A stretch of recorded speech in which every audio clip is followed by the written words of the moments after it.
When that time arrived, he put his hands on the boy's head and was just about to begin reciting the blessing that he had prepared and memorized. But then he felt impelled to open his eyes. And here's the crucial part.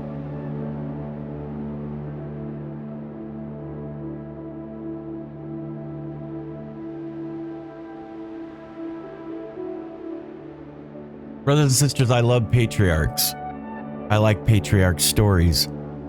I like stories about miracles. And I love the Holy Ghost. I am a Holy Ghoster. I am an emo when it comes to churchy stuff. I don't think I'm more on the I'm not a scholar. I'm not on the academia side of life. I know a lot of people watch me and think I'm as dumb as rocks. And I'll be the first to tell you that I am. I'm as dumb as rocks. That's because I'm a feeler and I'm an artist, right? I paint. There's paintings all over. I've never shown you my paintings. I'm a cartoonist. I'm a musician. I'm a comedian. I'm a right brain thinker. And I'm a Holy Ghoster. And I love stories about patriarchs. I'm going to read you a story. This is from Daniel C. Peterson's website, Seek It Non, or Patheos. This is a story briefly heard when I was still in my teens that has stayed with me ever since. November 27, 2022, by Daniel Peterson. Slightly more than 4 years ago, I posted 2 back-to-back blog entries about an experience that made a deep impression on me and that consequently has remained with me for many decades, well into my current state of advanced geezerly old age. It was that important to me. I reproduce the 2 blog entries here, changed. Many, many years ago, before my mission, somewhere around 1970-71, when I was a freshman at BYU, I began to attend the regular weekly, monthly, there's question marks, Sunday evening meetings somewhere in Provo of a group that, if I'm not mistaken, was known simply as the group. It was, I think, loosely intended to help people coming into activity in the church from drug backgrounds or something like that. I really enjoyed its meetings because they were so unconventionally Mormon, and perhaps because something in the atmosphere of the discussions was reminiscent to me of my upbringing in 1960s California. I found the meetings exciting. They were a high point of my first period of residence in Utah Valley. Anyway, one of those nights, we had a speaker who told a story that has stayed with me ever since. I would be hard pressed to recall something else very specific from the meetings, but this was different. He was an elderly man. I was 17 or 18. Of course, so just about everybody above 30 seemed elderly to me in those days, but I think that he was around 90 years old. Obviously, he's long gone now. By now. He was an ordained patriarch, and that's where the story comes in. He told of being ordained a patriarch. He was shocked and intimidated by the calling.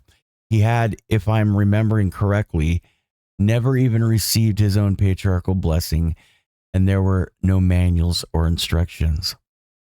For a lengthy period of time, though, nobody asked him for a blessing. So he began to think that maybe this wouldn't be so bad after all. Maybe he would have the honor of being a patriarch without ever actually needing to give a blessing.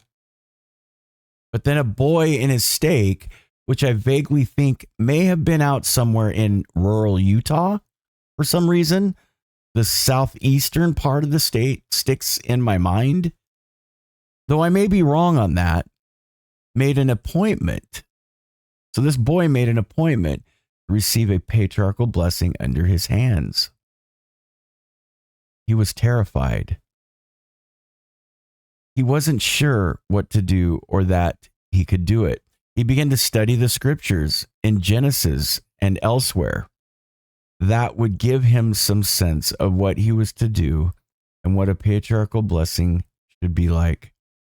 In the end, he actually wrote a blessing out and memorized it so that he would be ready when the boy came. Well,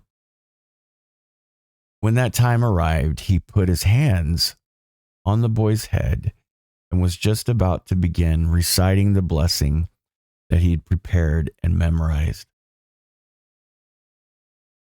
But then he felt impelled to open his eyes. And here's the crucial part. On the wall opposite him, he saw words written in light. He sensed that he was to read them aloud. As he read a sentence or a phrase, it would disappear and be replaced by another one. In the end, he had read off a complete patriarchal blessing, entirely different from the one that he had written out. This, he said, had never happened to him again.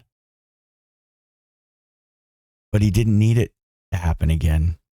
He knew that the Lord would sustain him and that he had no cause to fear or to be concerned. Well, perhaps you can understand why that story impressed me so deeply. The trouble is that I've entirely forgotten the name of the speaker. I wanted to find it out for many years, but I have no idea how to do so. Curiously, again, many years ago, but after I had moved back to Utah and joined the BYU faculty, I came across something that made me exclaim, "That's him!" I told myself that I needed to make a note of his name, but incredibly, I didn't do it. And now I can't even remember what it was that I had found, let alone how to find it again. So if this story or this person rings a bell with anybody out there, though, I would love to learn more about him and, if possible, about it. If this story or this person rings a bell with anybody out there, though, I read that already. I'm sorry. For one thing, the idea of the words of light appearing and then disappearing to be replaced reminds me very much of some accounts of the translation of the Book of Mormon, David Whitmer's account. But it's an interesting account in its own right, and I've remembered it for decades. Help would be greatly appreciated. I love this so much. Yesterday in a blog entry titled "Needing Help with a Memory," I mentioned a story that I had heard nearly half a century ago. I'm that old. And that impressed me so deeply that I've remembered it and often thought about it ever since.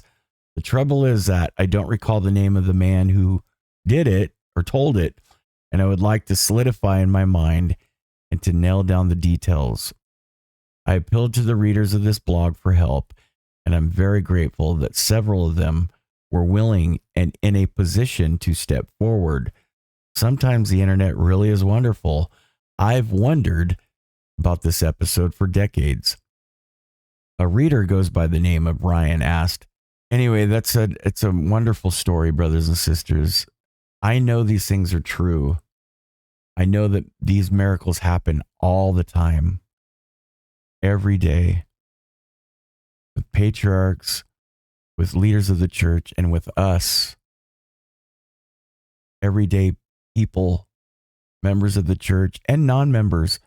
The gospel's true, brothers and sisters. Patriarchs do give real patriarchal blessings. This is amazing. Brothers and sisters, most of us know what a patriarch is, right? It's usually a state calling. Well, they are state callings. And Abraham, Isaac, and Jacob, they were patriarchs. They were patriarchs of their families. Did you know that a father can, by right, give a patriarchal blessing to their children?